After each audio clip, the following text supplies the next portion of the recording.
noite, galera. Glória a Deus. Tenho a liberdade de chamar de galera, porque esses dias eu achei muito interessante. Eu estava atendendo uma pessoa de um pouco mais de idade e no final ela olhou para mim e falou: não, então tá bom, pastor. Eu achei tão natural, né, pastor, porque eu estou acostumado com os jovens me chamar de pastor. E a pessoa ficou apavorada, falou: nossa, eu te chamei de pastor. Eu falei: fica tranquilo, eu estou acostumado. Aí eu pude ver que até, né, os mais velhos estão chamando como os jovens me chamam, né, de pastor, né, que é Mateus com pastor, né? Então eu sinto a liberdade nessa noite de chamar todos de galera. Que Deus nos abençoe, que seja uma noite tremenda.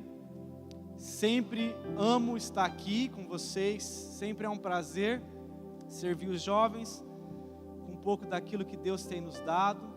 Eu falo tem nos dado porque minha esposa faz parte disso, de tudo que Deus fala comigo. Então sempre é uma alegria. Esse lugar é precioso, vocês são preciosos, essa igreja é preciosa.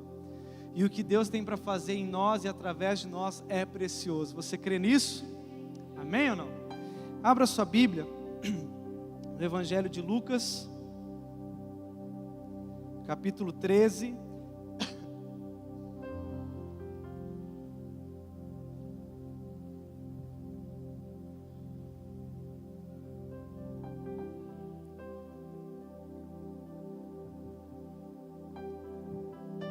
Lucas 13, a partir do verso 6.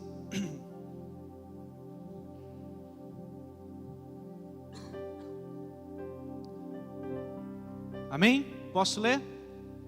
A palavra do Senhor diz assim, Lucas 13, verso 6, na revista atualizada, diz assim: então, Jesus proferiu a seguinte parábola. Certo homem tinha uma figueira plantada na sua vinha e, vindo procurar frutos nela, não achou. Pelo que disse ao viticultor: há 3 anos venho procurar fruto nessa figueira e não acho, podes cortá-la. Para que está ela ainda ocupando inutilmente a terra? Ele, porém, respondeu: Senhor, deixa ainda este ano, até que eu escave ao redor dela e lhe ponha estrume. Se tiver a dar fruto, bem está, se não, mandarás cortá-la. Pai, nós adoramos o nome de Jesus. Como foi dito aqui, nós cremos que a Tua presença é real, porque a Bíblia nos garante isso. E nós queremos nesse momento ouvir a Tua palavra, abrimos o nosso coração para isso. Professamos em alto bom som que não existe céu fechado para um coração aberto. Por isso derrama, Senhor, algo novo, de novo em nossas vidas. Nós oramos para que durante, Deus, essa ministração, algo seja feito de dentro para fora, que seja, ó Deus, uma porção colocada no nosso interior, causando frutos em nossas vidas. Por isso, amado Espírito, o Senhor que está aqui, nós sabemos que o Senhor está aqui. Espírito Santo, mexe com nossas estruturas, mexe com os nossos fundamentos, que possamos nesses dias receber uma carga, ó Deus, tão preciosa, que venha se estender sobre nós, nossos filhos, ó Deus, as nossas gerações, até que o Senhor volte, Deus. Em nome de Jesus, fala comigo, use o Leônidas, fale com ele. Ó Deus, faça algo nessa noite, Senhor, novo nós te pedimos. Nós enxotamos daqui, Deus, toda e qualquer ação do diabo, na mente, no físico, no espírito, na família. Nós declaramos somente o Teu Espírito sendo livre para agir. Deus, cerca o centro de missões com fogo. Deus, lá da portaria, a casa do pastor Egon, aqui no fundo, ó Deus, até aqui, ó Deus, essa lateral com a avenida, Deus, cerca esse lugar com Tua glória, assim como o Senhor cercava o acampamento de Israel. Meu Deus, cerca esse lugar com fogo. Nós declaramos o avivamento do Senhor, ó Deus, tocando este lugar, meu Deus, tocando essa estrutura, e também as nossas vidas, Deus, em nome de Jesus, Pai, em nome de Jesus. Galera, esses dias eu estive orando a Deus em relação a esse tema, fundamentos. E Deus começou a ministrar sobre essa parábola. Na verdade, eu ministrei essa parábola há uns 3 meses atrás na sede. E eu quero falar dela novamente, porque para mim ela tem muito a ver com esse tema fundamentos. E quando falamos de fundamentos, falamos na verdade de um assunto muito importante no reino de Deus. Se você olhar para esse salão, por exemplo, lindo, quem acha esse salão lindo? Levanta a mão, é ou não é? Se você olhar para esse salão maravilhoso, lindo, você vai ver que existe aqui muitas coisas importantes. Por exemplo, a parede é importante, porque a parede sustenta, dá sustentação às tesouras, que são importantes para o telhado, que não deixa molhar aqui dentro. A tinta aqui é muito importante para trazer um ambiente, trazer uma decoração. O altar aqui em cima é importante para que você me veja melhor. O som nesse salão é importante para que você me ouça bem. Você é importante nesse salão, porque se você e eu não estivéssemos aqui, o Senhor não estaria aqui. Então tudo aqui, se você olhar, tem importância. Porém, o mais importante de tudo isso que eu citei é o fundamento. É aquilo que você e eu não conseguimos enxergar, que está abaixo desse solo. É o que está abaixo dessas paredes. É concreto, é ferro, é vigas, sustentando toda essa estrutura. Porque se não tiver toda essa estrutura abaixo do que nós vemos, certamente haverá trincos na parede. Se o fundamento não for bom, de repente começa a aparecer aquelas rachaduras. E o problema não é a rachadura na parede, é o problema lá no alicerce, quando foi feito. É o alicerce que vai dar sustentação a tudo o que nós estamos vendo. É os fundamentos que têm a importância nesse salão. E Jesus, ele disse isso. A Bíblia diz lá em Mateus, no capítulo 7, versículo 24, que Jesus, ensinando as pessoas, ele diz o seguinte: olha, existem 2 tipos de fundamentos. Aquele que é na rocha e aquele que é na areia. Ou seja, existem 2 casas sendo erguidas: as que são erguidas na rocha, que é Cristo, e as que estão sendo erguidas na areia, de qualquer forma. Até tem beleza, tem pintura, até tem paredes, tem telhado, tem pessoas dentro, tem decoração, tem tudo, porém, ela uma hora cai, porque o seu fundamento não é concreto. O seu fundamento é uma areia, algo que pode ruir a qualquer momento. E Jesus ali estava ensinando sobre as pessoas, dizendo: olha, não basta você ter a sua vida, não basta você ter o seu emprego, não basta você ter a tua casa, não basta você ter sonhos, não basta você ter um ministério, você ter uma profissão, você ter um casamento, um namoro, um noivado, não basta você fazer sonhos. O que é de grande importância nisso tudo é que tudo isso que você tem projetado, planejado, tudo isso que você tem adquirido, tudo isso que você tem entrado, tudo isso precisa estar no fundamento correto. E esse fundamento é Cristo, é a rocha, é a pedra angular. Porque às vezes pessoas constroem a sua vida, sua família, seu casamento, seus filhos, seu trabalho, seus sonhos na areia. E areia, irmãos, fala de você construir por aparência, fala de você construir algo nas pressas. Já ouviu esse termo? Nas pressas, estou na correria. Não, eu preciso casar urgente. Não, eu preciso de uma profissão desesperadamente. Eu preciso de algo. E começa a construir valores pela aparência, pela correria. Começa a construir por uma suposição. E se existe algo nesses dias que nós precisamos saber lidar, é com a suposição. Não, eu suponho que dará certo. Não existe isso no reino de Deus. O reino de Deus não caminha por suposição, suponho que dará certo. Não, o reino de Deus caminha por um fundamento, uma palavra, uma direção, um verbo vivo que está no meio de nós. Então nesses dias não podemos mais edificar as diversas coisas da nossa vida sobre a areia, sobre o desespero, sobre uma aparência. Nós precisamos edificar sobre um fundamento, e o fundamento fala de Cristo. Cristo é o nosso fundamento. Tudo que você construir em cima de Cristo vai dar certo. Agora, tudo que você iniciar sem Cristo, uma hora a casa cai. Pense nisso. Tudo que é feito sem Jesus, uma hora a casa cai, irmãos.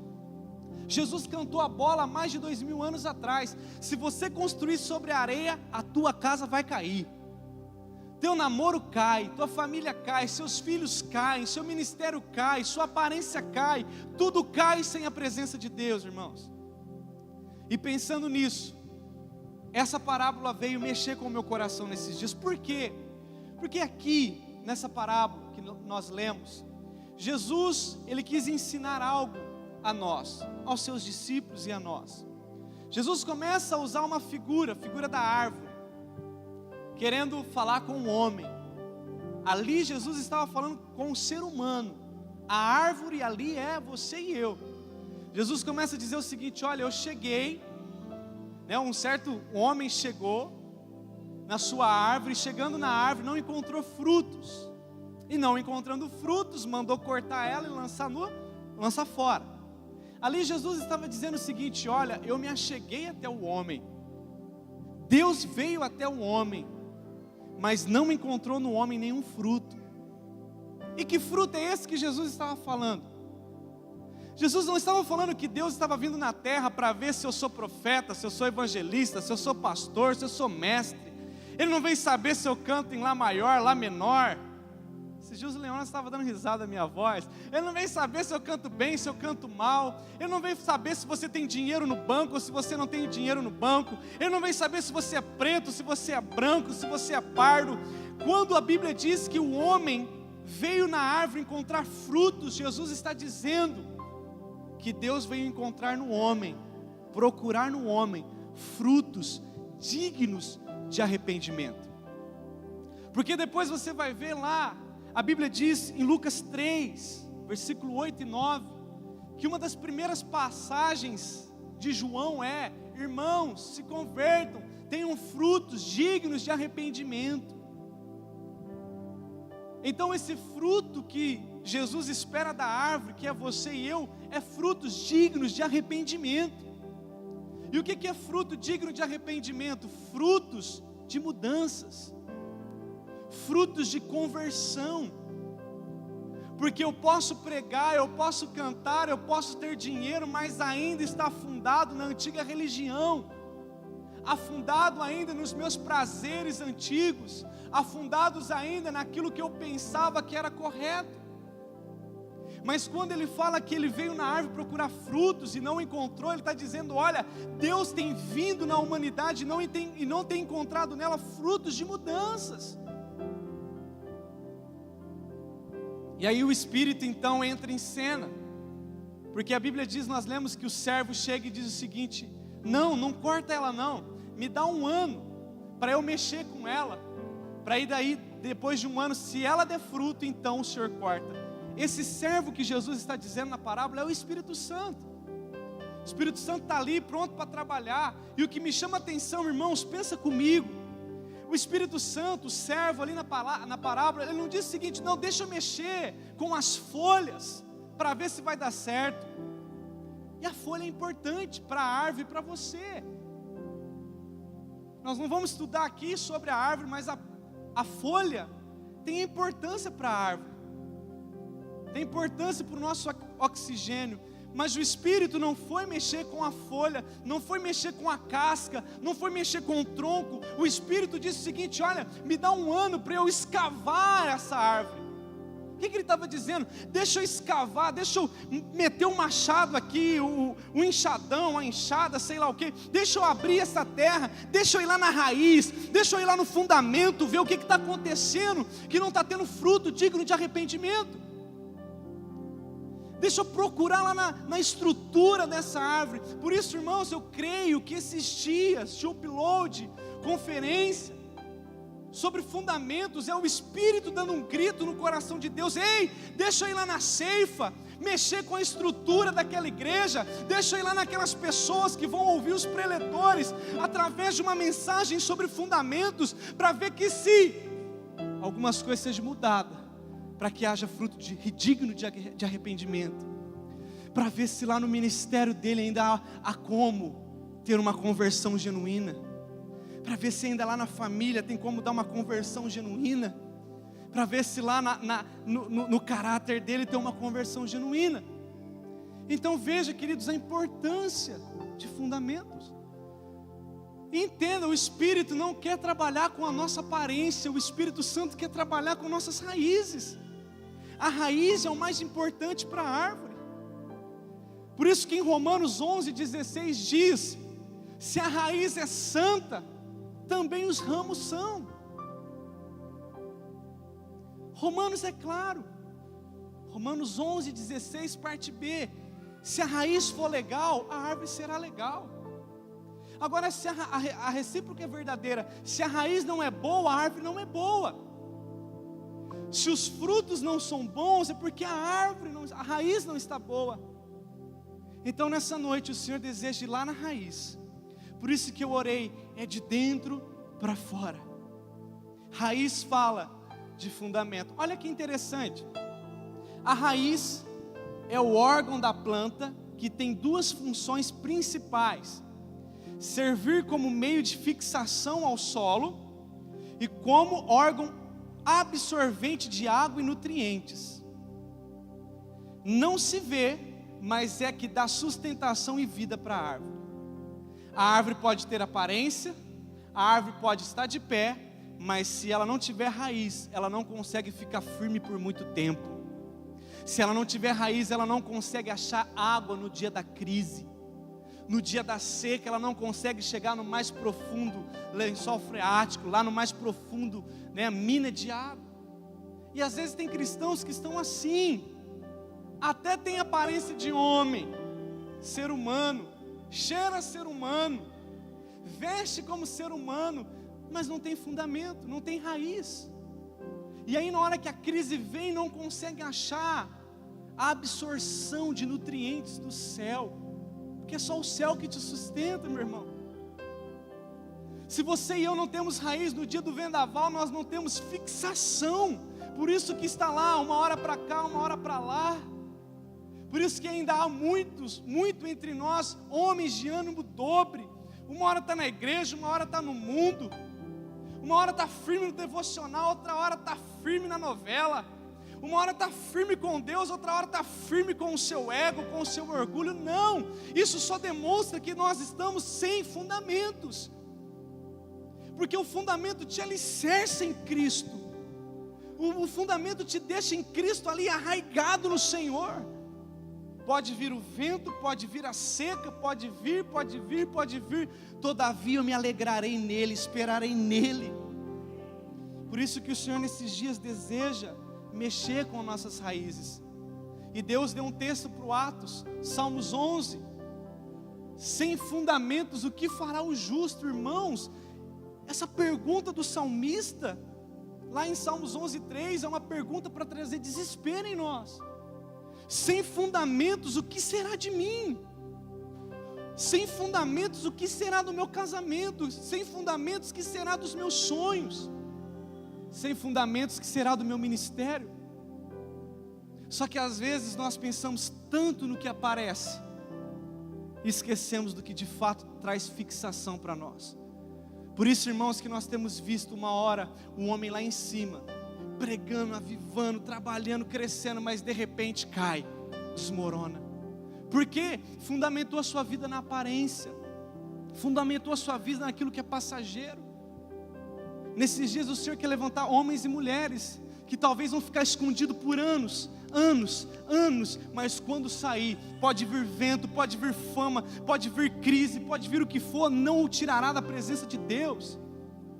Certo pregador estava no seu condomínio e de repente ele saiu para caminhar, andar de bicicleta, e andando de bicicleta passou um homem e disse o seguinte: ei, fulano, você é ladrão, sua igreja cresceu porque você rouba a sua igreja.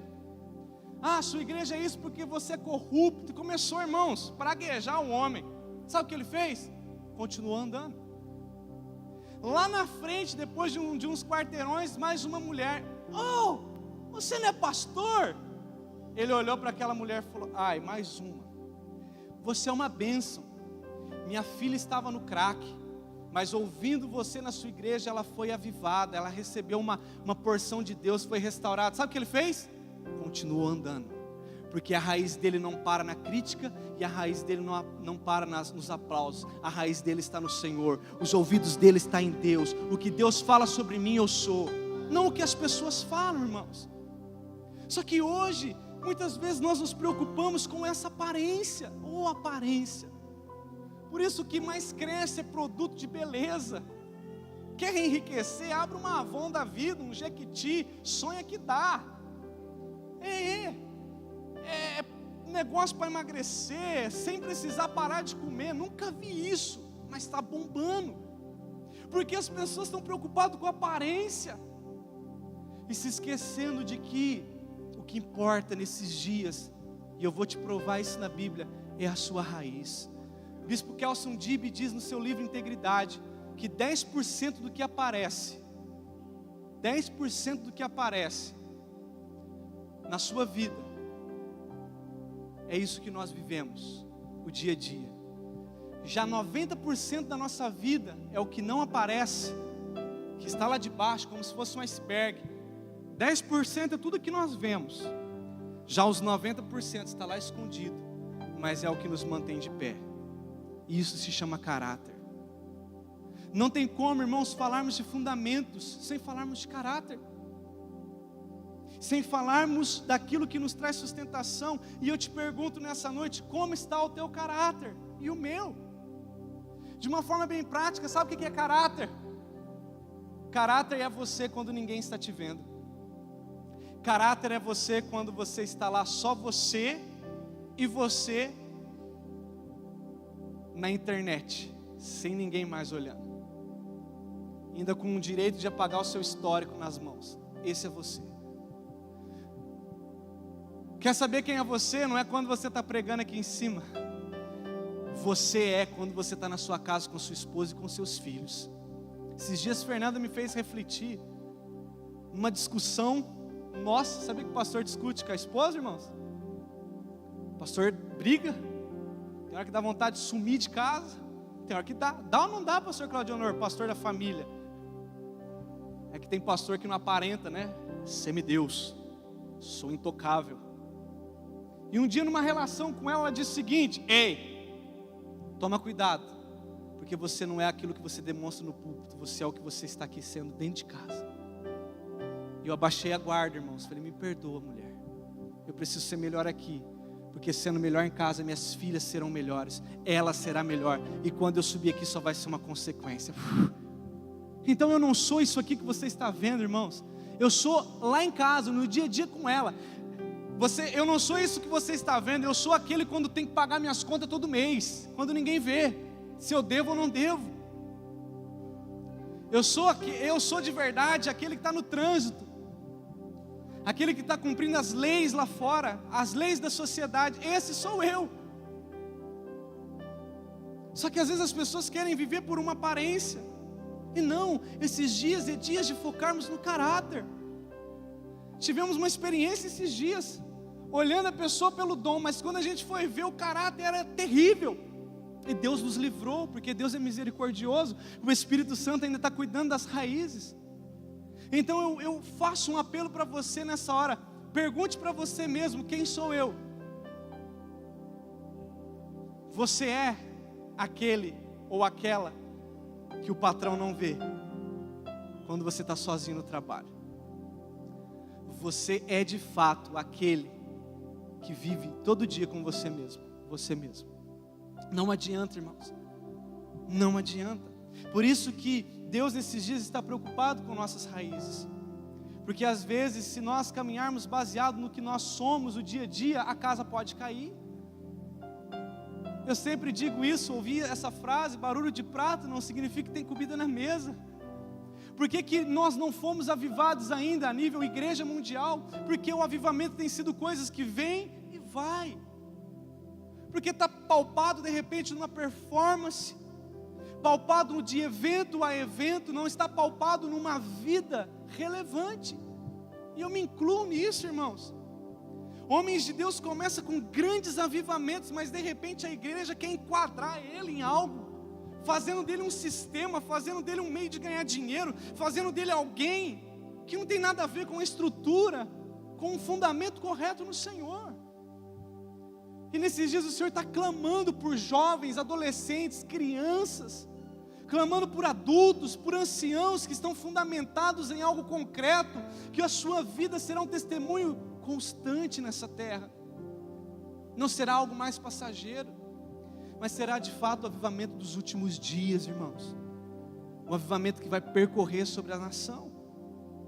Esses dias eu estava lendo e estava ouvindo, aliás, sobre Spurgeon, e ele disse que uma igreja relevante é uma igreja que tem uma boa equipe de intercessão, uma equipe de criança fantástica, e uma equipe que tem o governo bíblico, fundamentando pessoas a conhecer mais de Jesus. Essa é a igreja relevante dos últimos tempos. Não é a igreja que tem grandes templos somente, não é a igreja que tem grandes negócios, não é a igreja que tem grandes pregadores, mas é uma igreja que tem esses 3 tipos de coisas, bem fortificada. E por aí você começa a ver na nossa nação como está.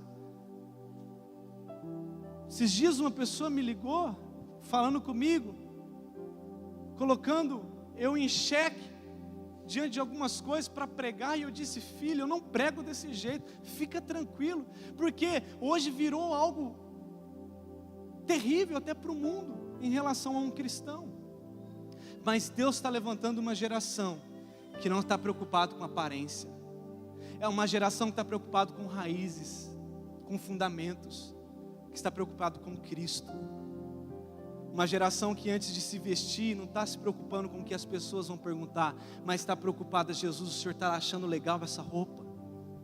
Porque olha só, Colossenses, capítulo 2, versículo 6, portanto, assim como vocês receberam Cristo Jesus o Senhor, continuem a viver nele, enraizados e edificados nele, firmados na fé, como foram ensinados, também em gratidão.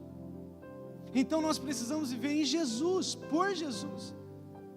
Só que às vezes o nosso padrão ainda são homens, é o que o mundo vai pensar. Não, galera, o nosso padrão é Cristo.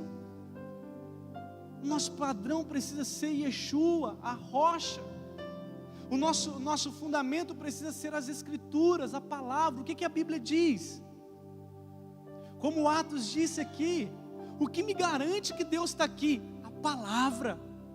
Não é arrepios, porque tem hora que não vem arrepio, irmãos, tem hora que não vem o tem hora que é a convicção, é a Bíblia me garante que Ele está aqui, e se Ele está aqui, algo novo sempre acontece, estou firmado nisso.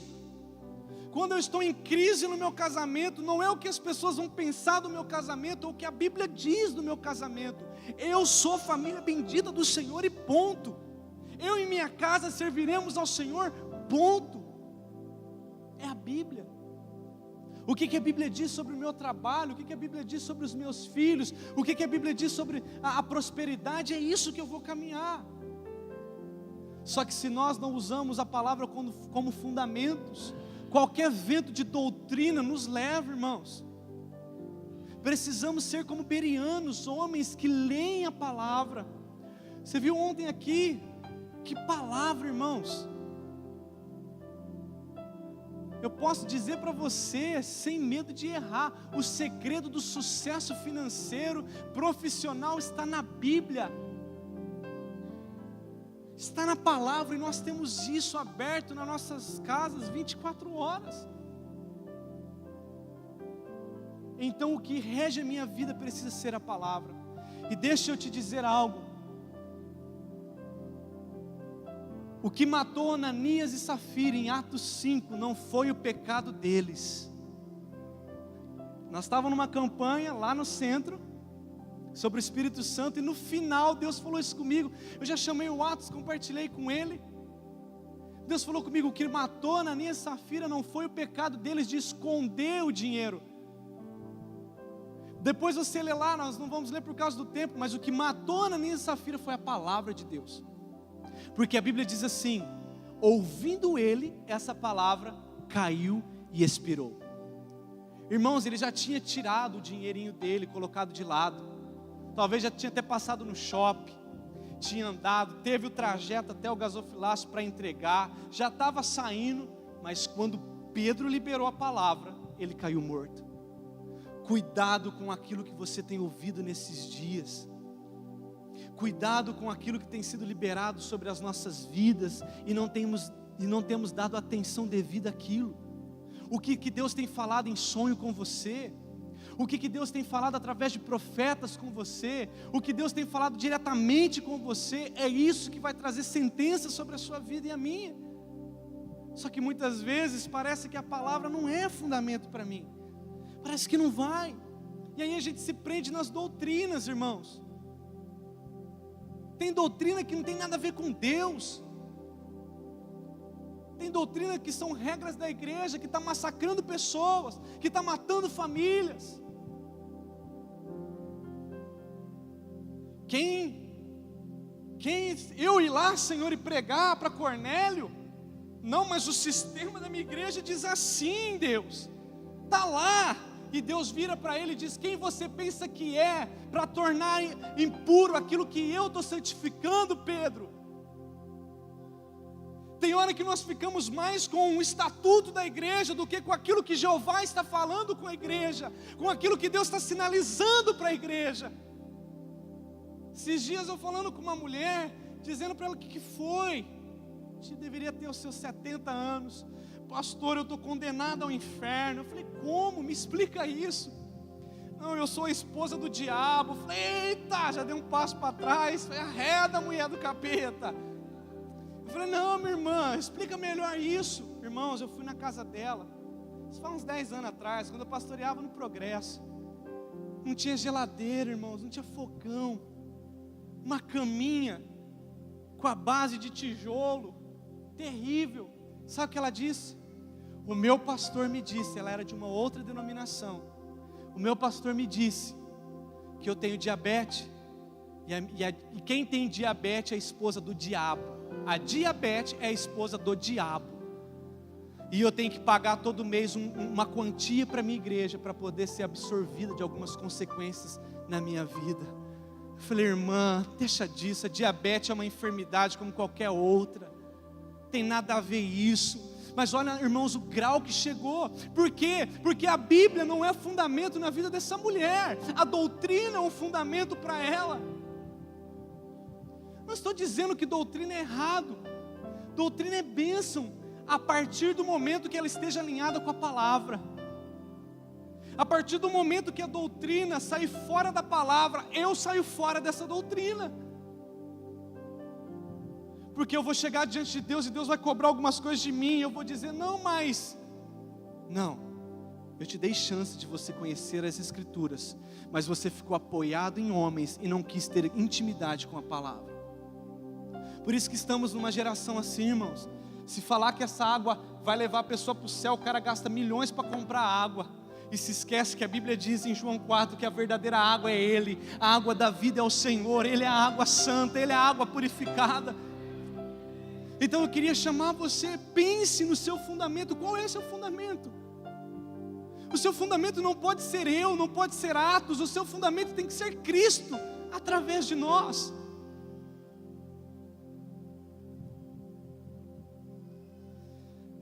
Mas quando o sol apareceu, secaram as raízes, secaram a árvore, porque elas não tinham raiz. Lembra lá da parábola das sementes? Sementes é a palavra. Mas teve uma que caiu em um terreno tão pedregoso, que quando saiu o sol, a pressão, a sedução, queimou as raízes, queimou a semente, porque não tinha raiz, não tinha palavra. E por que tem pessoas que estão secando, gente, estão morrendo? Porque não tem palavra.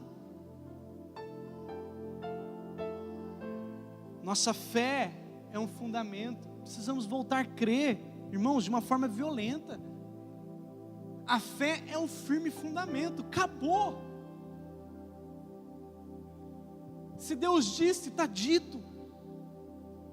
Se Ele escreveu que um homem, para se aquecer, entrou dentro de uma cova e matou o leão na unha, eu creio que o homem matou o leão na unha.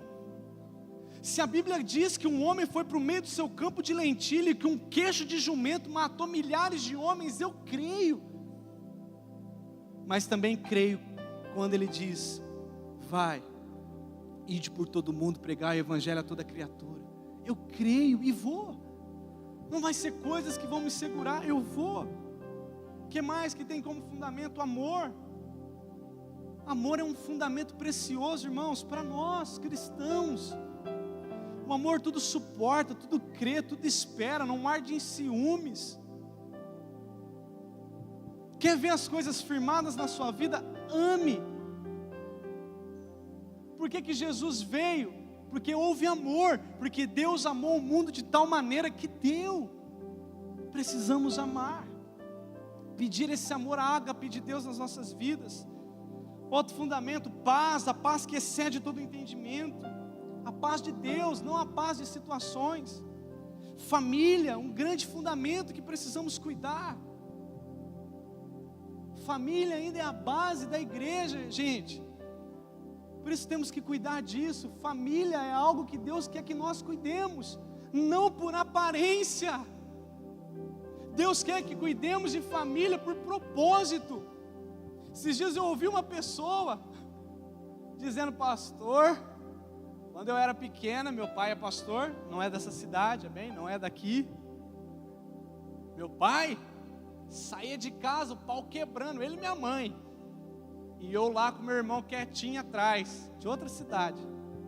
Mas na hora que chegava na porta da igreja, fica quieta, dá sua mão. Paz do Senhor, igreja, queridos, amados. Aparência não tem fundamento. Uma hora a casa cai, uma hora o casamento dá divórcio, uma hora dá problema com o filho, uma hora dá treta, irmãos, porque não tem fundamento correto. Vai eu fazer isso com Fernanda, já chega na escadaria da igreja, me dá um nocaute. Quer viver por aparência? Aqui, irmãos, ó. E eu amo isso, irmãos, porque a gente é isso aqui. Aí pau quebra, chega lá, paz do Senhor, queridos, Deus vai te dar vitória.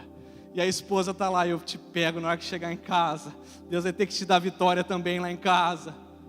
Aparência. O jovem quer namorar por aparência.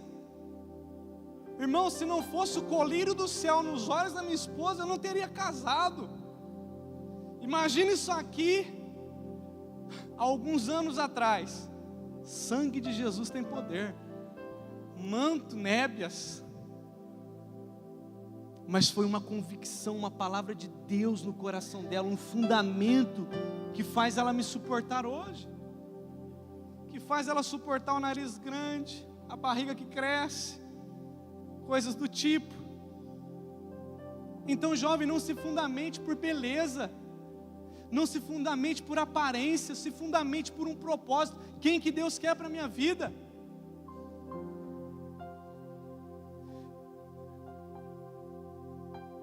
Esse negócio de que, não, eu vou casar com quem tem, a pessoa que Deus tem para a minha vida. Tá, legal. Mas tem pessoas que deixam o que Deus quer para a sua vida, para pegar o que ela quer. O Ismael. E está batendo cabeça. Então, antes de namorar, ore bem. O nosso pastor diz isso, o pastor Pedro diz isso. Namore com os olhos abertos. Case com os olhos fechados. Mas às vezes a gente inverte, é ou não é? Namora com os olhos fechados. Oh, glória, maravilha, linda. Na hora que casa, quer abrir o olho. Na lua de mel já abre o olho, já pensa que é o pai da pessoa. Ô, louco! Porque parece tanto com o pai, né? Credo! Está por aparência. Família é algo precioso de Deus, irmãos. Parece, pastor, mas o que tem a ver? A família do futuro, as famílias do futuro, somos nós que desenvolvemos elas para o amanhã. Está nas nossas mãos a família do futuro. Ah, mas você corrige sua filha com vara? Corrijo. Mas se ela for marcadinha para a escola, manda o professor vir falar comigo, porque eu tenho responsabilidade diante de Deus com a minha filha. A Bíblia diz: corrige a criança com vara. Ah, mas ensina a criança no caminho, e é no caminho que eu vou andando com ela. Chegar em casa a gente conversa, viu, Manu? Não bato na frente das pessoas, mas na hora que eu falo para ela, Manu, em casa a gente conversa, ela já sabe que a varinha come. Porque eu prefiro bater hoje do que amanhã perder ela para o mundo, perder ela para essas coisas que estão acontecendo aí fora. Irmãos, eu estou falando de coisas sérias. Você quer casar para quê? Só para sexo? Posso dizer para você, você jovem que quer casar por causa de sexo, tira o seu cavalinho da chuva. É ou não é, pastor Claudionor? Meu Deus, quantos casados a gente tem aqui? Levanta a mão. Estou mentindo? Corta para mim, põe no telão. Estou mentindo? Case por um propósito.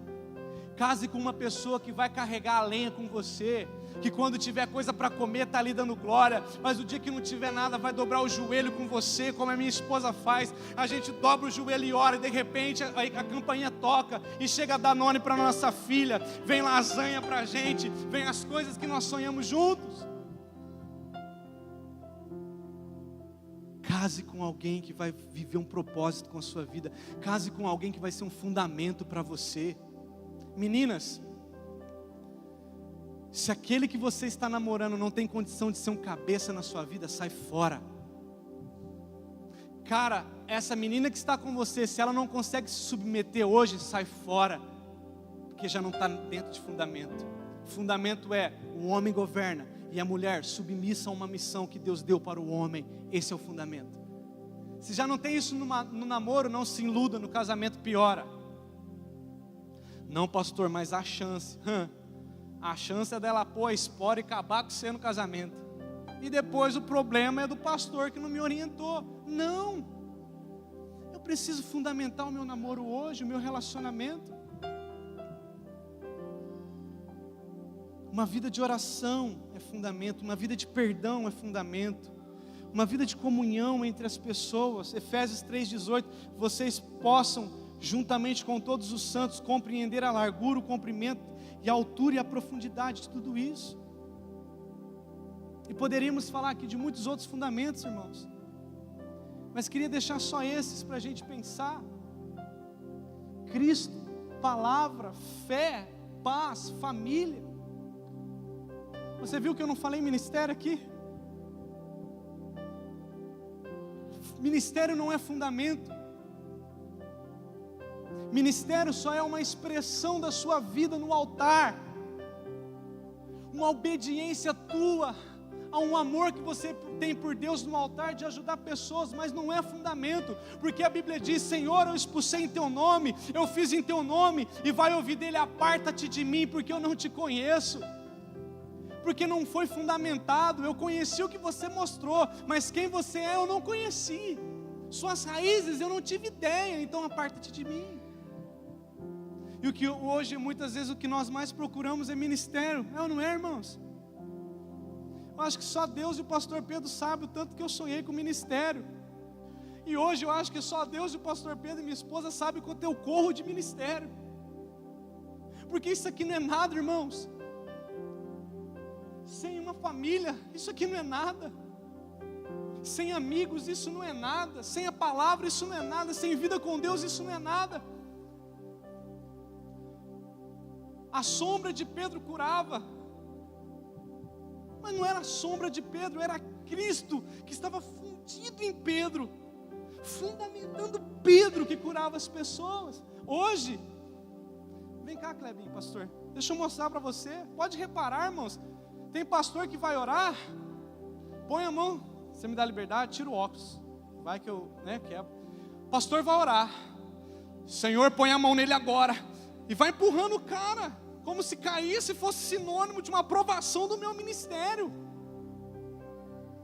como se cair na unção fosse alguma coisa. Não é o cair na unção que vai resolver a tua vida, é você sair do culto cheio de decisão na sua vida, que vai mudar a sua vida, irmão. Mas tem pastor e ministro que recebe, e vai vai dando torcicólogo, e o pescoço vai quebrando, aí o cara não aguenta mais, se joga no chão. Você caiu na unção? Não, o pastor me empurrou. Senhor, guarde a vida dele, Pai. E se o Espírito tomar, ele vai cair sem eu, porque eu não faço nada, porque dele, por ele e para ele são todas as coisas. Obrigado, pastor. Pode reparar, queridos. Você caiu na unção? Não, eu caí porque meu pescoço estava doendo. Chega disso, queridos. Eu creio em um tempo de Atos dos Apóstolos, que diz que enquanto Pedro pregava, a multidão era cheia do Espírito Santo, sem ele precisar pôr a mão. E quando precisava pôr a mão, porque é bíblico, imposição de mãos é bíblico, é fundamento, mas era sem constrangimento, e não era por necessidade, era por uma bênção. E aí o Espírito fazia o que tinha que fazer. Deixa eu dar uma palavra profética. Não será mais por aparência, será por fundamento sobre as nossas vidas. Talvez eu nem caia, pastor, talvez ninguém ponha a mão na minha cabeça, mas eu vou sair, vou transformar a minha vida, vou transformar o meu lar, vou transformar o meu ambiente. Ou seja, estou encerrando. Quando nossas raízes estão comprometidas, não há firmezas e não há frutos, irmãos. O fruto pode ser algo que eu acho que é fruto, mas para Deus não está sendo fruto. A firmeza que eu penso não está sendo uma firmeza para Deus. E Deus quer mexer com nossas raízes hoje. Ou seja, viver de aparência é algo que não agrada a Deus. Te provo isso na Bíblia. Rasgai o quê? Os vossos corações e não mais as vossas vestes. Foi um grito do Antigo Testamento. Porque o sacerdote, quando pecava, pastora Elisa, ele chegava e rasgava a veste, jejuava, colocava pano de saco, cinza. De repente Deus dá um grito: chega de aparência, rasgai os vossos corações, algo que ninguém vê, e não mais as vossas vestes. Aí depois vem João pregando. Qual que foi a mensagem de João, irmãos? Lucas 3:8 diz assim: produzi, pois, frutos dignos de arrependimento, e não comeceis a dizer em vós mesmos: temos por pai Abraão, porque eu vos digo que até dessas pedras Deus pode suscitar filhos a Abraão. Também já está posto machado à raiz das árvores. Toda árvore, pois, que não der bom fruto, é cortada e lançada no fogo. João não chegou com a mensagem: vem que Deus vai te dar vitória, vem do jeito que está, tudo vai mudar. Não, João chegou com uma proposta: o machado está posto à raiz. João veio com uma mensagem: chega de aparência. João veio com uma mensagem: o Messias está vindo e vai procurar você, não o que você está se tornando. Aí depois vem Jesus pregar o Evangelho, a mensagem. Você parou para pensar nisso? Olha, irmãos, olha o que Jesus pregou, olha o que Jesus foi. Eu fiz um estudo nesses dias por causa dessa noite. Lucas 10, quero ser rápido aqui, mas em Lucas 10, Jesus vai enviar os 70 para ensinar os 70 como se comportar na terra ministerialmente. Sabe o que Jesus começa a dizer? Não leve nada, não leva bolsa, não leve nada que te traga segurança na sua aparência. Leve o que você aprendeu comigo e vá. Olha como Jesus não queria que eles vivessem de aparência. Não precisa se preocupar com o tablet que você vai levar, não se preocupe com a eloquência que você vai ter, não se preocupe com a roupa que você vai usar, não se preocupe com o salão que você vai pregar, não se preocupe com os homens que você vai encontrar, se preocupe em levar uma mensagem que você está vendo eu fazer. Aí os discípulos vão, estão comigo, amém ou não? Aí os discípulos vão, quando voltam, sabe o que eles dizem? Jesus, expulsamos demônios. Porque demônio é algo que aparece, é algo que faz barulho, é algo que chama a atenção da igreja, é algo que engrandece o pregador. Sai! E faz aquele auê. Eu gosto do pastor Pedro expulsando demônio, irmãos. Você não ouve o pastor Pedro gritar: sai, em nome de Jesus. E o demônio sai, porque o demônio não é surdo. Não é meu grito que vai tirar o demônio. O que vai tirar o demônio é Jesus que está em mim, fundamentado na minha vida, que vai tirar o demônio. E aí vem os 70, expulsamos demônio. E aí Jesus começa: ah é? Deixa eu ensinar algo para vocês. Eu me alegro com vocês que os demônios são expelidos. Mas aí Jesus começa a ensinar os fundamentos para eles. Olha só o que Jesus ensina. Ele começa a dizer sobre a parábola do bom samaritano, Atos, nessa mesma passagem. Os 70 estavam gloriosos porque expulsavam demônios, aparência. Aí depois você vai ver lá que aparece um mestre da lei dizendo: olha, eu fiz também. Aí Jesus falou: não, eu vou resolver o problema de vocês com uma parábola. Lucas 10. E Jesus começa: certa vez, um homem foi espancado e deixado na beira do caminho. E passou o sacerdote com as suas roupas, passou o sacerdote com sua aparência, passou o sacerdote com sua importância e não fez nada. Para Deus serviu? Depois vem o levita com toda a sua cultura, com todo o seu aprendizado, com todo o seu glamour. Olhou e fez o quê? Nada. Mas de repente vem o samaritano, que não era ninguém, rejeitado por todos, e fez o quê? Tudo o que precisava fazer. O que Jesus estava dizendo aos discípulos? Vocês podem expulsar demônios, vocês podem fazer rituais, vocês podem fazer o que for no reino, mas se você não amar o perdido, se você não tiver o fundamento que eu tenho, que é amar as pessoas, sem se importar se ele vai te dar recurso ou não, isso não vale de nada. Aí parece que os discípulos não entenderam. O que Jesus faz? Vamos ali na casa de Marta, que eu quero ensinar outra coisa para vocês. Aí na hora que chega na casa de Marta e Maria, Marta apavorada por causa da aparência, começa, até briga com a irmã: você não vai me ajudar aqui, ô infeliz? Jesus, aí a minha irmã. Jesus fala o quê? Eu acredito que Jesus não só ensinou a Marta, mas os 70 que estavam à volta. Melhor parte escolheu Maria do que Marta. O que Jesus estava ensinando, gente? Maria escolheu os fundamentos, Marta a aparência. E igreja, não é mais tempo de viver por aparência, não é mais tempo de viver por serviços, por aquilo que podemos mostrar ou fazer. É tempo de vivermos por aquilo que Ele é, firmados no pé dEle. Tendo ou não tendo, eu não saio dos pés dEle. Jesus confrontou os fariseus, irmãos. Repara Jesus, o que Jesus mais fez foi confrontar fariseus. Por quê? Jesus queria ensinar a gente, não é mais por aparência. Olha o relato, Mateus 23. Vocês fariseus dão dízimos, mas não amam as pessoas. Guias cegos, que coam o mosquito e engole o camelo. O que Jesus estava ensinando? Você manda as pessoas fazer, mas você mesmo não faz. Você está de aparência. Você limpa o copo e o prato, mas estes por dentro estão cheios de rapina. Você cuida do prato e do copo por fora, mas por dentro. Aí parece que Jesus começou a ficar bravo, irmãos. Aí sabe o que ele fala? Vocês são sepulcros caiados, mostram-se belos, mas interiormente estão cheios de ossos e mortos e de toda a imundícia. Aí Jesus pegou pesado. Ele estava dizendo aos líderes da igreja, irmãos, do sistema da época: vocês é sepulcro caiado, bonitinho por fora, mas por dentro uma podridão só.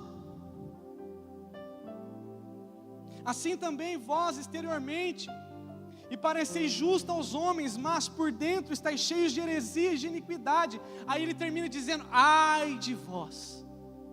Irmãos, quando minha mãe dizia: ai Mateus, quando chegar em casa, eu ficava com medo. Imagina ouvir da boca de Jesus: ai de vós.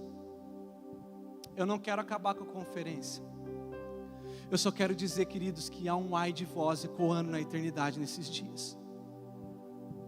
Ai de nós que vivemos por aparência e não estamos fundamentados naquilo que o Senhor quer. Não é por força, não é por violência, mas é pela palavra. Os fariseus faziam, mas não se tornavam alguém. Percebe que não é o fazer, mas é o se tornar que está em jogo. Por que Jesus pegava pesado? Porque Jesus sabia do fim que teve Saul, irmãos. Quantos lembram da história de Saul? Saul não podia sacrificar. Ele era rei, não era sacerdote, não era profeta, e ele sacrifica, porque ele tinha que manter a aparência. Só que quando ele termina de sacrificar, Samuel chega, e Samuel fala assim para ele: ei, Saul, olha para mim. Era para os seus filhos ter a herança do reino, mas porque você quis viver por aparência, o seu reino é tirado hoje da sua casa e dado a outro. Aí sabe o que Saul faz? Não, mas pelo menos me mantém diante do povo. Aí sabe o que acontece, irmãos? Preste atenção nisso, por favor. Saul ficou no reino mais 10 anos. Não foi assim: Saul, você vai ser tirado do reino, Deus já não está mais com você, e aí passa alguém e leva o Saul embora. Não. Samuel disse: a partir de hoje Deus não está com você, mas ele continuou no reino, mas sem Deus. 10 anos, reinando sem a presença. Sabe onde a presença estava? Naquele, lá atrás das malhadas, que não estava preocupado com o título, não estava preocupado com o reinado, só estava preocupado em cuidar das pequenas ovelhas do pai, que não tinha aparência, porque os seus irmãos o excluiu por falta de aparência. Não tinha roupa de rei, não tinha porte de rei, mas estava lá sendo habilitado por Deus. Só que também entenda, Davi não reinou quando Samuel colocou óleo na cabeça dele. Demorou 10 anos para Davi reinar. Por quê? Porque Deus quis mexer com a raiz de Davi durante 10 anos. Como? Livrando ele da frustração gerada por homens, livrando ele da mediocridade, fazendo Saul querer matar ele, e ele honrando Saul. Mas depois que ele se torna rei, ele se torna um homem segundo o coração de Deus. Então, queridos, a minha oração nesses dias é: Deus, eu não quero ser Saul, que funciona no ministério, mas sem a tua presença. Eu quero ser o Davi, que vai ser escolhido como o segundo coração do Senhor. Vocês estão comigo? Eu disse que esse culto ia ser de dentro para fora hoje. Um estrago aqui dentro, como o Davi Lago fez ontem com a gente, né? Eu saí machucado por dentro, eu disse: Deus, eu estou perdendo tempo. E a palavra fez tão gostoso dentro de mim, assim, ó. Jesus não quer mais saber de Saul. Irmão, Jesus quer saber de Davi. Davi não está nem aí. Se precisar pular e aparecer as orbas, ele vai pular e aparecer as orbas, mas ele quer a presença de Deus. Saul não, Saul precisava ficar lá retinho, consertado, porque afinal os anciãos estão à minha volta. Não é mais disso que Deus quer, porque estamos comprometidos. Quer ser igual a Jesus? Estude Jesus. Jesus não tinha onde reclinar a cabeça, irmãos. Jesus era chamado de glutão, Jesus era chamado de beberrão, Jesus era chamado de pecador, porque Jesus não estava preocupado com a aparência, Jesus não estava preocupado com o sistema, Jesus estava preocupado de ir lá na casa do cobrador de imposto e salvar ele para o céu. Jesus estava preocupado de ir lá na casa da prostituta e salvar ela para o céu. Não, mas e se eu for lá, vão dizer: deixa que diga, faça o que o reino está te chamando para fazer. Não, mas se eu sair, saia, porque o céu vai sair com você.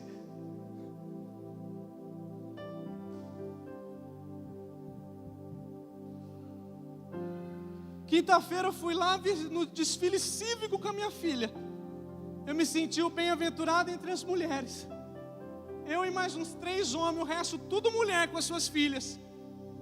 Mas estava eu lá de braço dado com a minha filha, dizendo: filha, a nossa cidade é de Jesus Cristo, e nós estamos aqui para mostrar que Jesus está com a gente. É mesmo, pai? É mesmo.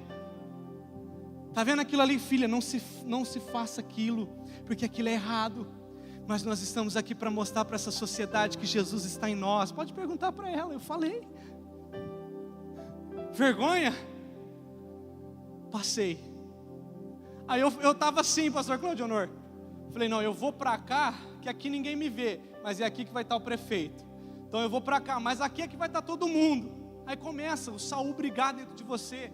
Ei, mate o Saul hoje, viva pelo teu filho, viva pela tua filha, viva pelo teu casamento, viva pelo teu ministério, viva pela tua cidade, viva pela tua nação, viva por um propósito. Chega de aparência, chega daquilo que as pessoas vão pensar. Seja você, seja tu homem, seja você aquilo que Deus chamou você para ser. Mas aí desponta o Atos. O Atos é o curandeiro da igreja, irmãos. A gente estava esses dias trabalhando num lugar. Eu estou lá em cima do telhado pintando. Aí chegou uns caras que mexem com internet. E o Atos lá embaixo. Como se fosse assim. Eu lá em cima do telhado, ali, lá em cima, na varanda. E o Atos embaixo. De repente o Atos começa. Então, Deus falou comigo. E tem uma pessoa que está com enfermidade, né? E eu já comecei a orar a língua. Jesus, cuida do Atos. Esses caras não conhecem a gente, qualquer coisa, Senhor, para onde a gente corre, não tem como correr daqui. Já comecei a interceder para ele, por ele e para ele, são todas as coisas. De repente o cara falou: não, realmente a minha esposa tem problema no rim. O rim dela não funciona. O Atos, a partir de hoje vai funcionar, posso orar com você? E o cara foi tocado. O cara era, eu acho que um desviado. Foi tocado por Deus. Só que eu não sou o Atos. Não adianta eu amanhã querer funcionar igual o Atos, porque Deus me deu as minhas características. Eu lembro no início do meu ministério, irmãos, até assim eu fazia. Não sei se o pastor Pedro está aí. Até assim eu fazia, calça, camisa para dentro. Não consigo.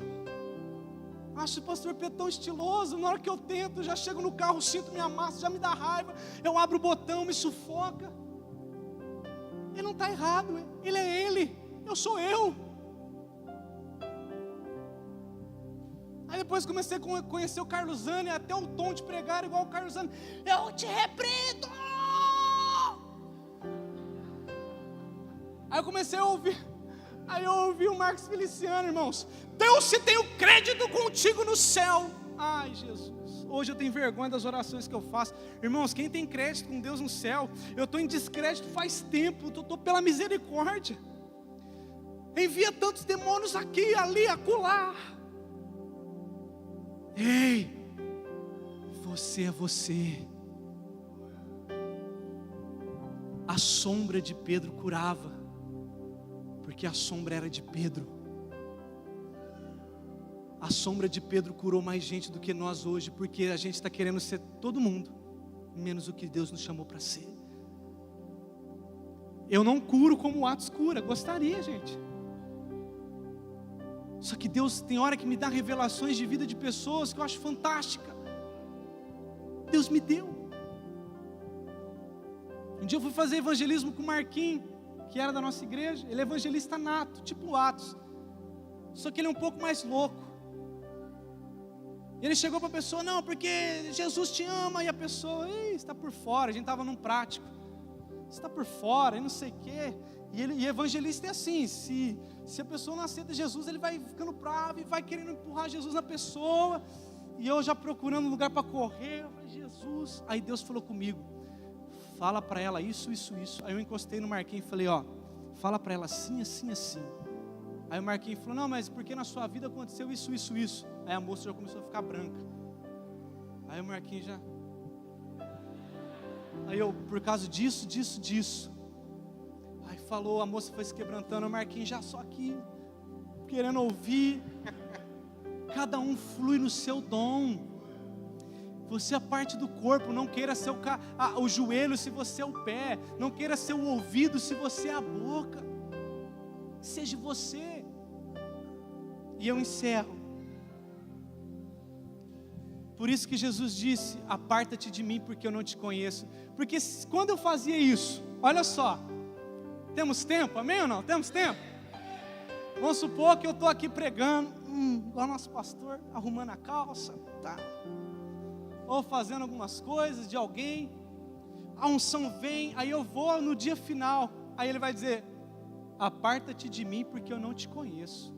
Eu conheci o pastor Pedro, agora você parece com ele, mas não é ele não, ele já passou por aqui. Irmãos, o que vai fazer você entrar para o céu não é o que você prega, o que você faz, o que você grita, o que você chora, o que você fica em silêncio, o que você ensina, o que você sabe cantar. O que te vai fazer entrar no céu, os fundamentos que você carrega, as marcas que você carrega em você. É claro que tem coisas que acabam aparecendo pela convivência, é normal. Jesus mesmo, eu faço o que vejo meu pai fazendo, mas existe uma identidade que você precisa carregar. E eu encerro agora de verdade. O que me chamou mais atenção nessa parábola, irmãos, foi que um servo disse: deixa eu cuidar 1 ano dessa árvore, não corta ela agora não. Se você encontrou alguma raiz na sua vida que não está legal, existe alguém que vai lutar por ela a partir de agora. Sabe quem é? Diga assim comigo: Deus, Espírito Santo. É Ele que vai escavar a nossa vida e vai lá na raiz. Porque olha só, Jó diz assim: e se envelhecer na terra a sua raiz, e o seu tronco morrer no pó, ao cheiro das águas brotará, e dará ramos como uma planta. Eu posso, sem medo de ferir as escrituras, dizer: e se apodrecer os seus fundamentos na terra, ao cheiro das águas voltará a brotar. E sabe o que água representa? João 4,14: aquele porém que beber da água que eu der, ó Jesus dizendo, que eu der, nunca mais terá sede. Pelo contrário, a água que eu lhe der, será nele uma fonte a jorrar para a vida eterna. E quem é essa água que Jesus estava falando, irmãos? Quem é essa água que Jesus estava dizendo? A água que eu der. Isaías 44:3 diz: porque derramarei água sobre o sedento, e torrentes sobre a terra seca. Derramarei do meu espírito sobre toda a posteridade, e a minha bênção sobre os teus descendentes. Vamos ficar de pé. Essa água que Cristo dá é o Espírito Santo. João 14 diz: eu vou ao Pai, mas eu vou enviar um outro Consolador.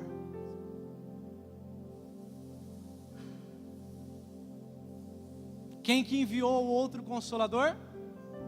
Jesus. Jesus é quem enviou o servo da parábola para mexer com nossas raízes. E eu quero te fazer uma pergunta: o Espírito Santo tem liberdade aqui, amém ou não?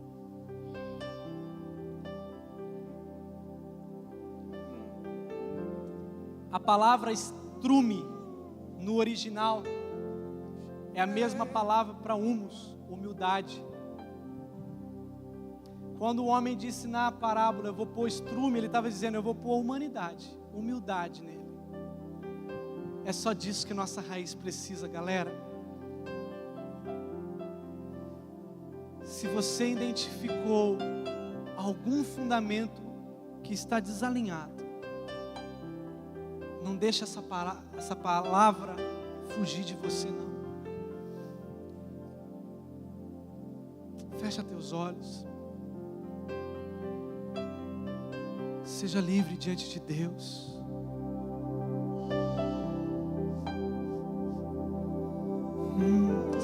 Espírito Santo. Não se trata de aparência, não se trata de mais uma conferência, se trata de um derramar do Espírito sobre toda a raiz. Jesus voltou para o céu, mas Ele deixou o outro Consolador. Ele deixou o outro ajudador. Se você encontrou raízes comprometidas, essa é a noite. Se você encontrou raízes que não conseguem chegar mais às águas, essa é a noite. Raízes que não te dão firmezas, essa é a noite. Quem tem ouvidos, ouça o que o Espírito clama.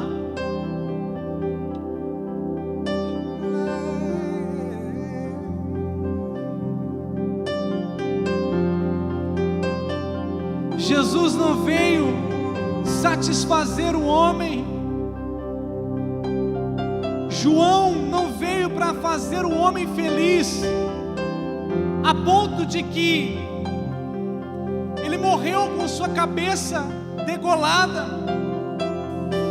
porque ele não quis fazer o que o homem queria que ele fizesse.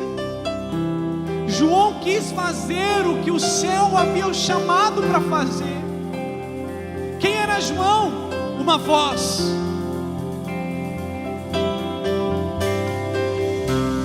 Não era um caniço jogado no vento. João era um profeta escolhido, que permitiu o Espírito tocar em suas raízes.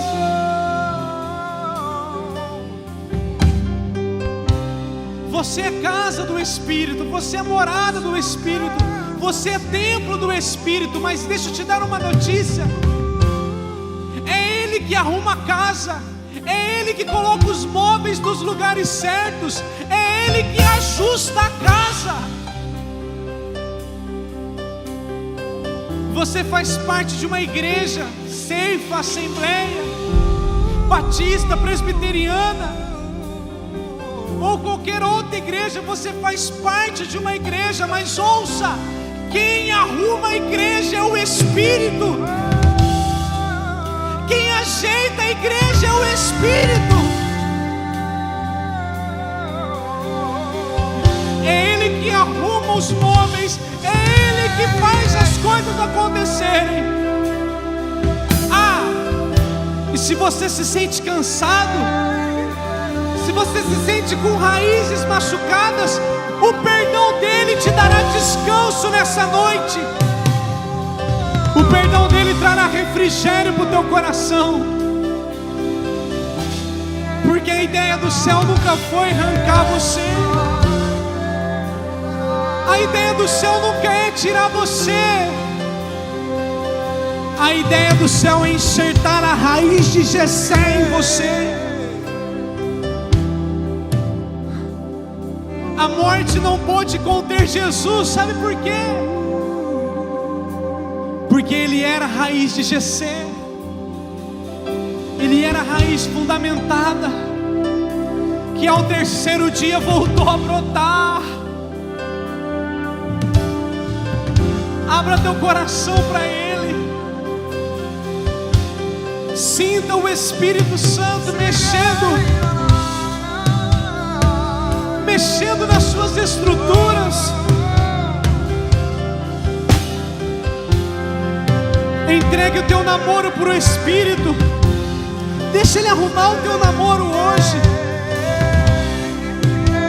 Teu casamento, deixa o Espírito arrumar ele hoje. Ei, os seus filhos não são seus. Os seus filhos são heranças do Eterno para você. Deixa o Espírito mexer na raiz do teu filho.